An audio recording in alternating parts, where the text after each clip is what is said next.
तुम्ही तुमच्या मुलीचं लग्न करताय, पत्रिका जुळलेली आहे, होणारा जावयाने खूप सारा पैसा आहे असं दर्शवलेलं आहे तुम्हाला, तर ते भुलून जाऊ नका तुम्ही.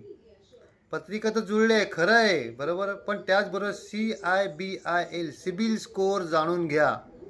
सिबिल स्कोअर म्हणजे त्या व्यक्तीचं कर्ज घेण्याचा इतिहास, त्यांनी यापूर्वी कर्ज घेतलं आहे तर कशा पद्धतीने फेडलेलं आहे, कशा पद्धतीचं कर्ज आहे, बाकी राहिलं आहे का, हे सगळं इतिहास तुम्हाला जाणून येतो. म्हणजे तो एक तुमचा त्या व्यक्तीचं एक व्यक्तिमत्व जाणून दाखवतो की हा कर्ज घेणार आहे की काय आहे तो. त्याच्यामुळे तुम्ही फसून जाऊ शकत नाही. तुमच्या समोर सगळा इतिहास येणार आहे, यापूर्वी किती वेळा कर्ज घेतलं, काय घेतलं. तर सिबिल स्कोअर लक्षात घ्या. पत्रिका बघण्यापेक्षा, जुळण्यापेक्षा सिबिल स्कोअर जाणून घ्या. म्हणजे काय होणार आहे की तुमच्या मुलीची फसगत होणार आहे, तुमच्या मुलीचं आयुष्य सुरक्षित राहू शकेल अशाच व्यक्तीला तुम्ही देणार आहेत ना, बरोबर ना. तर सिबिल स्कोअर पहिला जाणून घ्या. Thank you very much.